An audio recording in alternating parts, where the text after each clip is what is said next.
La mentira del dictador. Putin volvió a hacer el ridículo al hablar sobre la toma de Kupiansk. Nuestras tropas lograron limpiar parte de la ciudad y bloquear a los ocupantes. La situación empeoró en Juliápole. A pesar de las medidas de estabilización, el enemigo logró entrar en los barrios norte y este de Juliápole, avanzando hacia el centro y Mirnohrad, al límite de sus fuerzas. La ciudad resiste prácticamente rodeada, desgastando al enemigo. Les saludo, este es el programa Operativny Cheroví de la redacción de Specor. Analizamos los hechos a partir de fuentes abiertas, utilizando mapas interactivos. El invitado de nuestro estudio hoy, Dmytro Shmailo, director ejecutivo del Centro Ucraniano de Seguridad y Cooperación y analista militar. Les saludo. Saludos, señor Ruslan. Casi 200 bombas aéreas a lo largo de la línea del frente, y eso solo en un día. En tales condiciones, nuestros combatientes resisten la ofensiva rusa. Hasta 200 enfrentamientos armados. La situación más crítica es en las direcciones de Pokrovsk y Oleksandrivka. En la última, el enemigo avanza hacia Pokrovsk. Es difícil. En las direcciones de Limán y Kostiantynivka, el enemigo ya está en las afueras de Kostiantynivka, intenta infiltrarse en pequeños grupos y concentrarse en la ciudad. La ciudad, a orillas del río Roska, está siendo destruida por la aviación rusa que la bombardea diariamente. Y en el sector de Limán, el enemigo está avanzando, al igual que en Siversk. La ciudad de Siversk está casi ocupada. El enemigo logró cruzar el río Bakhmutka y entrar en la orilla izquierda. En el sector de Juliápole, el enemigo logró afianzarse en las afueras y avanzar hacia el centro de la ciudad. Ahora hablemos en detalle sobre las direcciones más difíciles.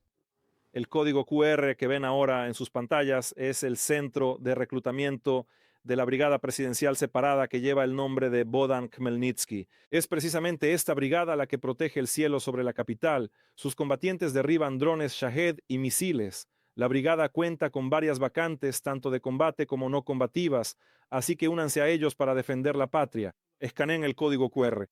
Dígame, por favor, considerando la magnitud de los movimientos del enemigo, ¿acaso el enemigo no se agota teniendo un frente tan extenso y manteniendo ese ritmo? Evidentemente, las fuerzas y los recursos son suficientes para la campaña de invierno. En su opinión, ¿qué debemos esperar? Por desgracia, debemos esperar aún muchos avances dolorosos. Ellos han estado reservando este recurso y además la cantidad de personal que hemos eliminado ya la han reemplazado con un pequeño excedente.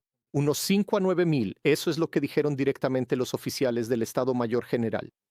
Les conviene eliminar a sus propios soldados porque así hay menos dinero y, dicho de manera cruda, el salario del soldado caído pasa al nuevo movilizado. Y cuanto más de ellos, cuantos más sean aniquilados, mejor podrán abastecer a estos nuevos movilizados.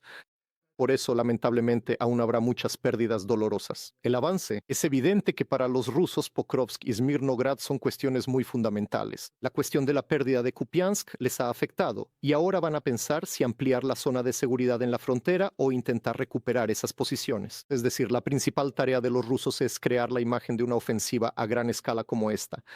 Pero a pesar de la enorme superioridad numérica, si hablamos de Guliápole, son 8 brigadas, una división, 2 regimientos más las unidades de Rubicón. Si hablamos de la dirección de Pokrovsk, son aproximadamente 156,000 fuerzas principales y cerca de 50,000 infantes de marina en reserva. Pero gracias a lo que hacemos, creamos estos cuellos de botella, como por ejemplo en Limán. Nos retiramos a la parte occidental. La parte oriental, lamentablemente, está ocupada. Pero estamos tratando de empujarlos hacia las ciudades y repetir la historia con un barranco del tiempo, para que en estas ruinas podamos molerlos al máximo. Todo por eso se está haciendo, además de por razones internas, también por las llamadas conversaciones de paz sobre el alto el fuego. Los rusos entienden que los estadounidenses ahora han aceptado su tesis y los estadounidenses dicen abiertamente que están salvando al Estado ruso y la derrota de Ucrania. Para ellos es más aceptable. Y por eso, con estas acciones de combate tan duras, sin tener piedad de su propia gente, intentan presionar y cambiar el equilibrio de fuerzas en la arena diplomática. La operación ucraniana en Kupiansk sorprendió al enemigo. Al entrar en la ciudad desde el norte en octubre, el enemigo creó un corredor de suministro en la línea Kindrashivka-Zapadne-Holubivka. Capturó estos asentamientos para trasladar fuerzas y recursos a través del río. No entró un grupo de reconocimiento y sabotaje, sino unidades de combate.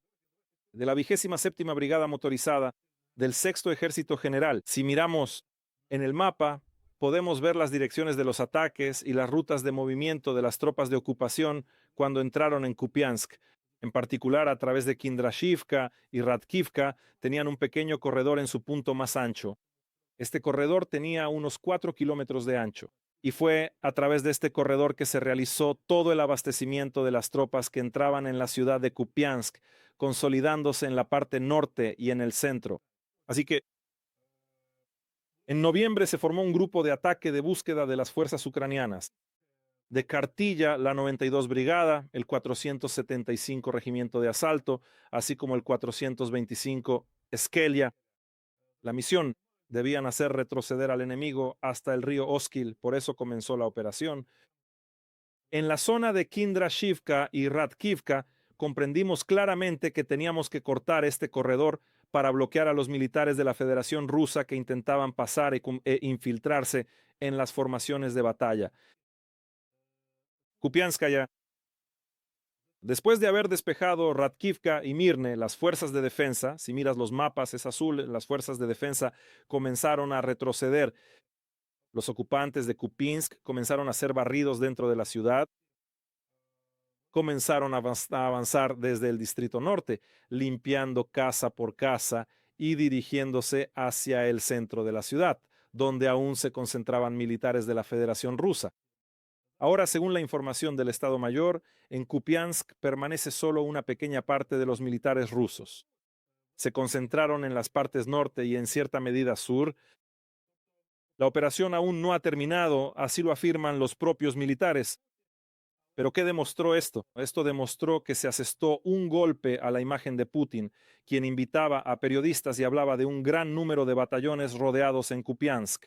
De hecho, el presidente pudo llegar a Kupiansk, grabar un mensaje y agradecer a los combatientes que defienden la ciudad, directamente desde el monolito de la propia ciudad. Tenemos la oportunidad de preguntarle al oficial del segundo cuerpo de la NGU Harty sobre los detalles de la operación Kupina en el pseudo último día. Lobo es el comandante adjunto del grupo de búsqueda y ataque.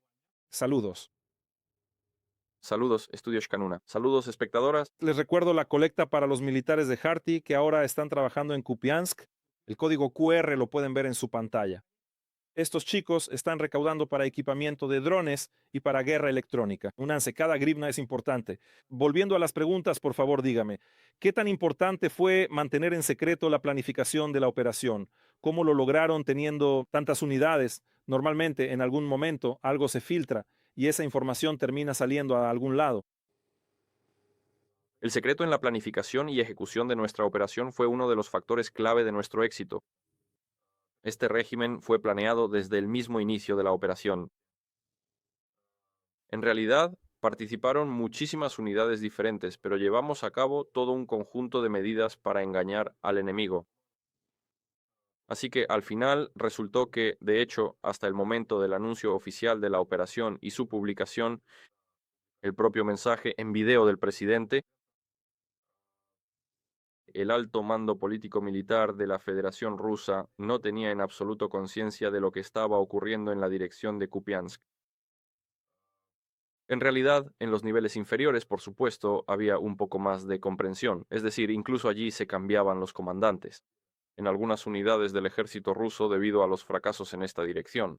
Pero en consecuencia, hacia arriba mentían, transmitían información falsa, lo que nos permitió darles esa sorpresa. Dígame, por favor, ¿qué fue lo más difícil de la operación? ¿Cortar su corredor cerca de Kindrashivka, mantener la orilla o limpiar el lugar mismo de los combates?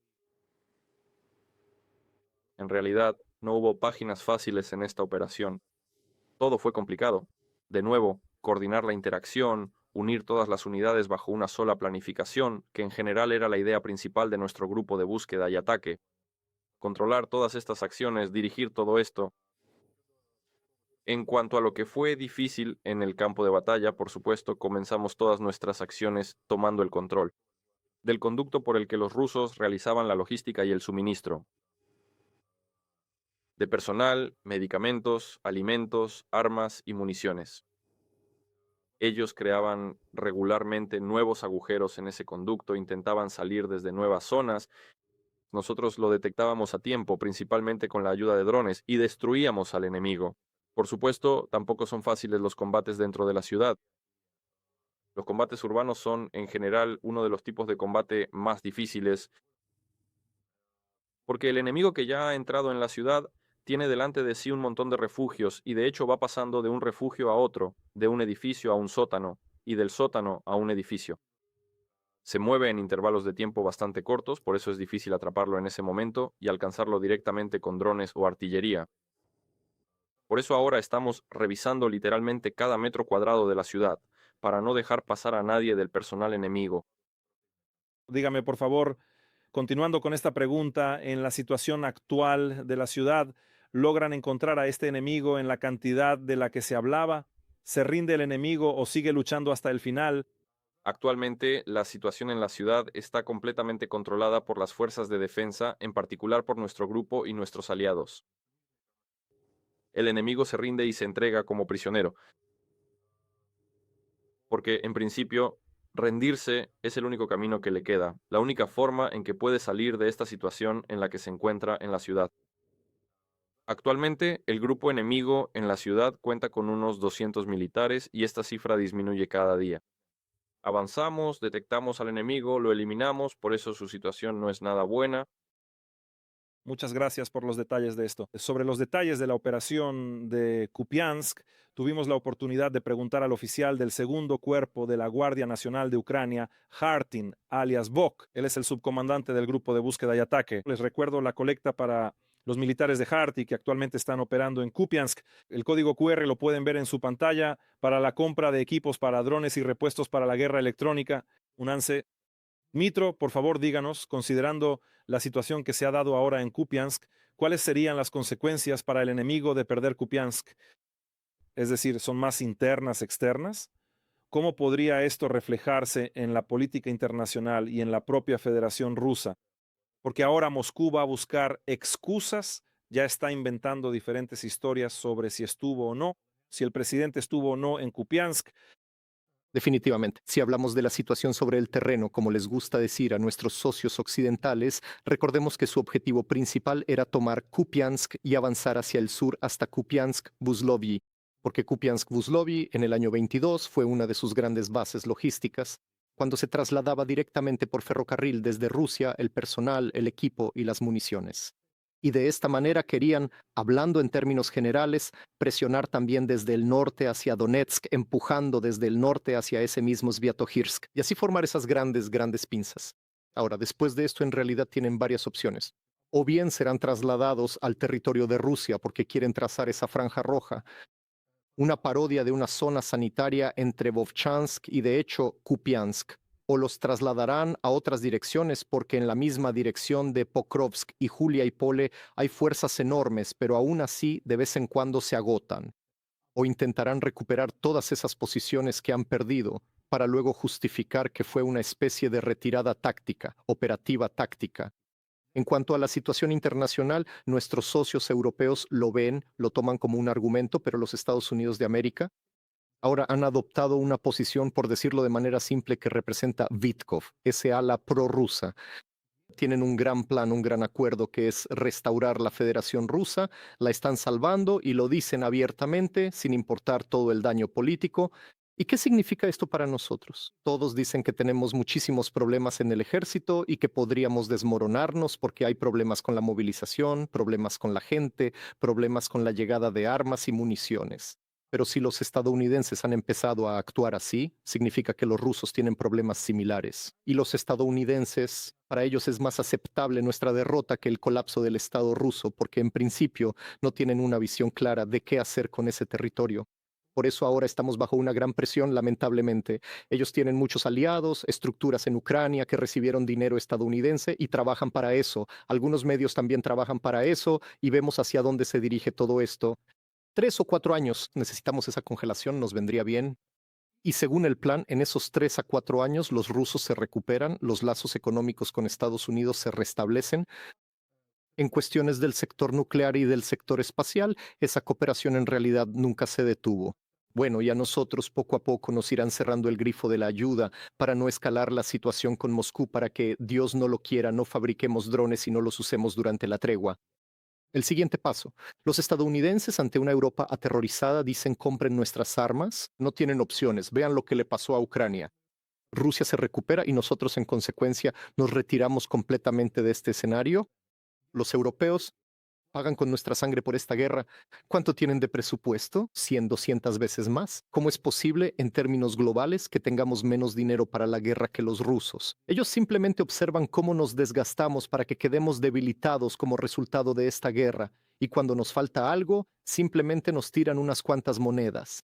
Por eso cualquier éxito como la operación de Kupiansk es muy importante. Y ahora es importante, en primer lugar, el apoyo a la línea diplomática del presidente, que se ha mantenido firme, y la consolidación de la sociedad.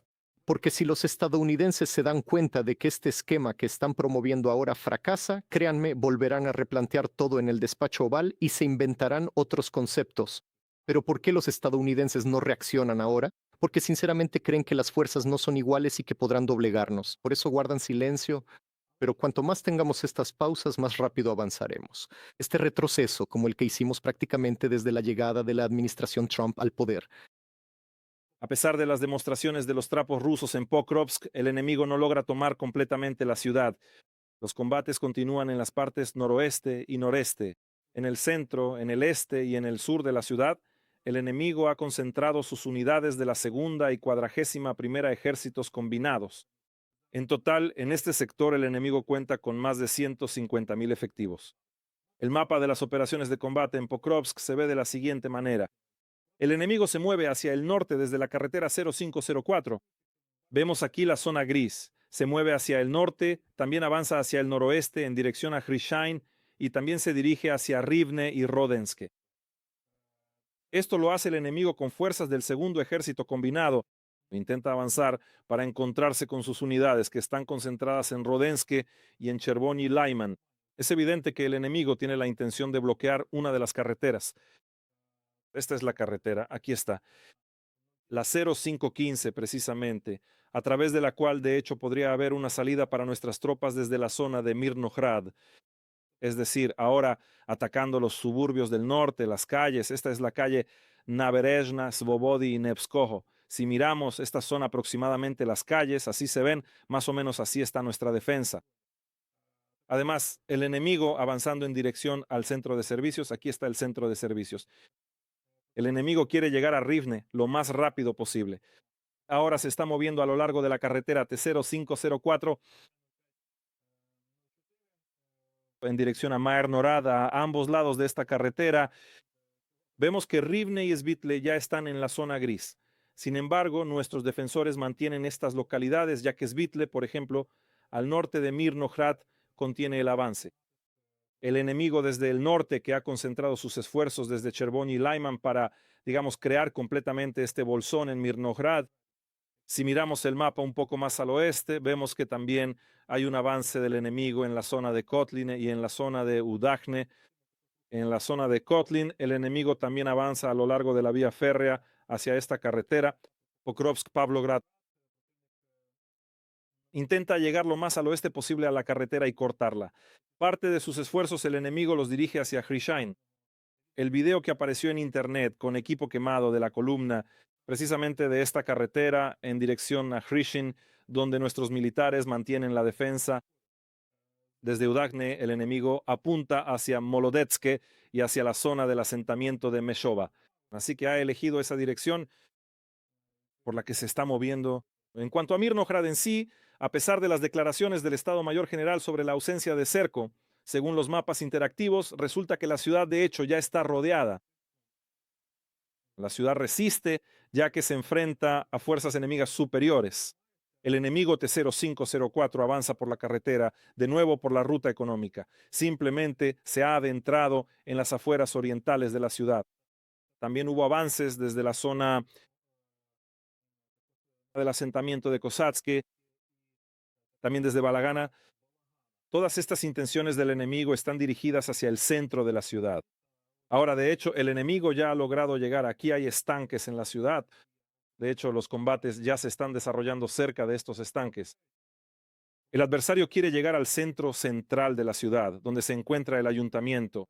Esto es lo que se ve nuevamente por motivos ideológicos para establecer algún tipo de una bandera y demostrar su presencia. La situación es difícil, pero como dicen en el Estado Mayor, está controlada. Tampoco se puede decir que Pokrovsk ya esté en manos del enemigo, porque en el norte, repito, nuestros soldados mantienen la defensa y en el propio Mirnograd también se mantiene la defensa. Esto permite a nuestras tropas desgastar una parte significativa de las fuerzas y medios, especialmente de la reserva que lanzan los ocupantes rusos. Sobre esta sección acerca de la situación al oeste de Pokrovsk, tenemos la oportunidad de preguntar al oficial de la Tercera Brigada de Designación Operativa de la Guardia Nacional de Ucrania, Spartan, Iván Popov. Le saludo. Le deseo mucha salud. Le recuerdo sobre la colecta para la brigada. Nuestros espectadores, los muchachos necesitan Mavics, así que únanse. Los datos para donar los pueden ver en su pantalla. Cada aporte es muy importante. Señor Iván, dígame por favor, ¿cuánto se ha complicado la logística en su sector cerca de Pokrovsk, teniendo en cuenta su avance y el aumento de estas zonas? La logística se ha complicado debido a la gran actividad de drones FPV conectados por fibra óptica y también de los llamados esperadores que están sentados esperando la llegada de equipos. Por eso el acceso de nuestro equipo se ha extendido entre 4 y 7 kilómetros. Pero estamos utilizando alternativas. Se trata de complejos robóticos terrestres que pueden llevar provisiones, evacuar a un herido o trasladar algo a otra posición. Pero si realmente lo necesitamos, los vehículos blindados, los transportes blindados de personal o los BMP irán donde sea necesario para cumplir las tareas. Dígame por favor, ahora se están trasladando grandes reservas de infantería de marina del enemigo. ¿Ya han sentido la presencia de estas reservas en su sector? El enemigo está reponiendo constantemente su personal, por eso siempre vemos que se trata de personal recién llegado, el cual recibe 2 a 3 semanas de entrenamiento y es enviado a realizar misiones de combate. ¿Qué tan preparado está el enemigo que se nos opone en tu zona? ¿Cuántos de estos enemigos existen actualmente y utilizan tecnología? Hay. En cuanto al entrenamiento del enemigo, hay diferentes unidades y su entrenamiento es diferente. Hay quienes ya han servido durante 2 a 3 años y a juzgar por los prisioneros, cuando los tomaron, nos contaron dónde realizaban las tareas. Pero la mayoría son recién llegados, por así decirlo, que recibieron entrenamiento durante 3 semanas y luego vinieron contra nosotros, supuestamente a luchar, pero nosotros los detenemos y los tomamos prisioneros. En cuanto a la logística del enemigo, la hemos cortado a una distancia de 10 a 15 kilómetros, porque constantemente estamos patrullando con drones de reconocimiento. Y también, si la detectamos, la atacamos obligatoriamente para que no puedan moverse por ningún otro lado. Por favor, díganos, según los mapas, queríamos aclarar si estos avances realmente corresponden a la realidad del enemigo en la zona de Udashne, en dirección a Molodetsk y Meshova, o en realidad no hay avances allí. ¿Del enemigo? No hay avances del enemigo, pero ustedes mismos entienden que el mes pasado el enemigo utilizó mucho la niebla. Intentaba acercarse a nuestras posiciones, rodearlas o situarse entre ellas para consolidarse, acumular fuerzas y continuar con acciones posteriores. Hay casos en los que el enemigo a veces se metía entre las posiciones y permanecía allí una semana, sin asomar la cabeza, pero luego un grupo de asalto de búsqueda durante la realización de operaciones lo detectó y lo eliminó. Muchas gracias por haberte unido. Gracias por lo que haces con información de la situación desde el oeste de Shipokrovsk. Informa el oficial de la Tercera Brigada Operativa de la Guardia Nacional de Ucrania, Spartan, Iván Popov. Donamos a los chicos para los Mavic. Los datos para hacerlo los ven en pantalla. Dmitry, dime por favor, ¿tiene sentido conservarlo ahora? Mirnogrado, aunque ya está prácticamente rodeado. Por ahora tiene sentido conservarlo. Mirnogrado. Desafortunadamente, las matemáticas de la guerra son muy crueles. Los rusos nos superan en número entre 6 y 10 veces. Y por eso intentamos mantener el efecto de la caja de cerillas el mayor tiempo posible. Si hablamos de Pokrovsk, la parte norte está ocupada a lo largo del ferrocarril. Y, en consecuencia, también por la carretera para que no se abran paso. Si hablamos de Mirnogrado, es lo mismo. Es un punto de defensa muy importante. Aquí hay un momento muy delicado para, en consecuencia, no salir antes de tiempo, porque los rusos se lanzarán más al norte y se toparán con nuestras fortificaciones defensivas. Pero puede ocurrir el mismo efecto que después de Avdiivka, cuando los mantuvimos mucho tiempo en un cuello de botella estrecho, y luego ellos, literalmente con cadáveres, sin exagerar, solo hubo 70.000 muertos, lo rompieron y muy rápidamente se dispersaron por un territorio amplio. Ellos lo tomaron, lo convirtieron en un nudo logístico y de esa manera empezaron a presionar en dirección oeste. Así que el mando entiende que esto será lo mismo. Y lo principal es que hacia la siguiente línea de defensa llegue la menor cantidad posible de rusos. En cuanto a lo que está ocurriendo, según lo que personalmente he hablado con oficiales del Estado Mayor, precisamente entre Pokrovsk y Mirnohrad, constantemente intentan llevar a cabo algunas medidas de estabilización. En particular, allí estuvo operando y avanzando la 25ª Brigada Aerotransportada, que es bastante poderosa, y de vez en cuando los operadores salen con drones FPV e intentan despejar la garganta. Toda la logística, al menos más de la mitad, se realiza mediante bombardeos y se asegura con complejos robóticos terrestres. A veces el suministro se realiza a pie. Cualquier equipo ahora simplemente no puede pasar por allí.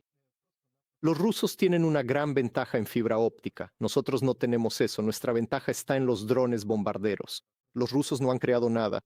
Por lo tanto, los drones bombarderos lanzan municiones, los drones lanzan alimentos, y de esta manera tenemos que resistir. Pero la atención tanto de la sociedad como de todos debe estar especialmente centrada en este punto, porque es una operación muy arriesgada, es una matemática muy cruel de la guerra. Por eso, realmente será necesario retirarse y construir otra línea de defensa. Pero mientras Mirnohrad resista, eso permite mantenerlos en esa dirección. Rusia ha desplegado 2 ejércitos completos, el quinto y el 36º, en la dirección de Juliáipole, así como 6 decenas de brigadas de los ejércitos combinados 29º y 35º. Hoy en día, la dirección de Juliáipole o la del este de Zaporilla es así. Al romper nuestras defensas, si miramos el mapa, en la zona de Uspenivka, aquí lo vemos, y en la zona de Solotke, el enemigo ha creado las condiciones previas para avanzar desde el norte hacia Juliáipole. A lo largo de la orilla del río Yanchur, en dirección a Yehorivka, vemos aquí Vishneve, el enemigo intenta presionar sobre Danilivka. ¿Para qué? Para llegar a la confluencia de 2 ríos al lugar de Hopcha y Haichur. Y también en la zona, esto es aproximadamente cerca del asentamiento de Andriivka, con el objetivo de avanzar hacia la carretera para salir y cortar la cerca de Pokrovsk. El enemigo avanza de manera concentrada en todo el tramo del campo. Si hablamos de enfrentamientos, si tomamos en cuenta toda esta zona, hasta Oleksandrorad son más de 40 kilómetros. Además, la intensidad en este sector del frente es muy alta, tanto en la zona de Oleksandrorad, en la zona de Novoselivka, como en la zona de Yehorivka y también en la zona de Rivnopilia. Ahora, este saliente es muy importante, ya que actualmente nuestra defensa estará posicionada en dirección a Priluki, Barbarivka y Selene. El enemigo, la razón por la que ha dirigido así sus ataques es porque quiere cortar una de las carreteras clave que va de Pokrovsk a Juliáipole. Por eso ahora estas localidades recibirán el golpe principal. En cuanto a la propia Juliáipole, el enemigo se mueve desde la dirección de Satishia hacia las afueras del norte de Juliáipole, también desde la zona de Selenyhai hacia las afueras del este y desde Merpopil hacia las afueras del sur. La situación en la ciudad ahora, dado que hay una penetración del enemigo en el centro de la ciudad, ya han comenzado los combates urbanos. Y según la información de otros mapas interactivos, parte del enemigo incluso logró llegar al centro de la ciudad, aunque aún no se han afianzado allí. El enemigo está creando una condición previa, digamos, para una ruptura si logran romper nuestra defensa en la zona de Barbarivka. Por cierto, allí también se vieron banderas rusas, pero como resultó fue una incursión de un grupo de sabotaje, se tomaron una foto con la bandera y luego huyeron, o tal vez no huyeron, pero ya no están allí. Por eso, Barbarivka es nuestra, pero la dirección del enemigo hacia Zaporilla será la siguiente. Se moverá por ambos lados de la carretera, moviéndose hacia Zaporilla desde el sureste, es decir, operando desde ambos lados de la carretera Zaporilla-Donetsk. Dime por favor, Dimitri, es decir, el avance en el área de Yegorevka y Verbovoye, lo que vemos, ¿puede el enemigo realmente evitarlo? Luego, este saliente de Orikiv que ahora estamos manteniendo con éxito y no permitimos que el enemigo avance ni en la zona de Novodanilivka ni en la zona de Orikiv, ¿verdad? Definitivamente esto es posible en esta etapa. Los rusos, lo más probable, entienden que los obstáculos acuáticos, como usted dijo correctamente, se moverán en dirección a las carreteras. Pero este estiramiento siempre les juega una mala pasada porque intentan avanzar lo más lejos posible. También tienen tareas propagandísticas. Usted mencionó las banderas, sí, ellos también las colocan con drones, intentan imitar estas banderas, la captura de grandes territorios. Por eso no creo que ahora puedan hacer todo esto rápidamente. La intención es completamente evidente. Quieren rodear las fortificaciones defensivas. Además, muchos oficiales del Estado Mayor General dicen en general que hay que vigilar las fortificaciones defensivas, porque el problema es que no podemos saturarlas con mucha infantería. Los rusos nos expulsan y luego ocupan las fortificaciones defensivas bien construidas, y realizar acciones de contraataque ya resulta, en consecuencia, muy, muy difícil, porque empezamos a asaltar nuestras propias fortificaciones. Hay una comprensión clara, de nuevo, como una varita mágica, aquí trasladaron unidades eficaces. Drones FPV nuevamente trasladaron tropas de asalto. ¿Ven? Están moviéndose por toda la línea del frente, desde Sumi hasta Uliaipole, intentando estabilizar todo. Pero las fuerzas realmente son grandes. Y aquí en particular hay información de que también una gran parte de la misma maquinaria la han concentrado aquí igualmente. Son cerca de 200 unidades de tanques. Han agotado todas sus propias reservas. En cuanto a los T-80, solo les quedan 23 unidades, y de los T-72 modernizados hasta 200 unidades. Y toda esta armada está prácticamente concentrada aquí. Y bajo la niebla intentarán utilizar esta maquinaria y abrirse paso. Pero el terreno complicado y el hecho de que la mayor parte esté concentrada precisamente en Guliáipole puede ser, pero sin duda será algo muy, muy prolongado.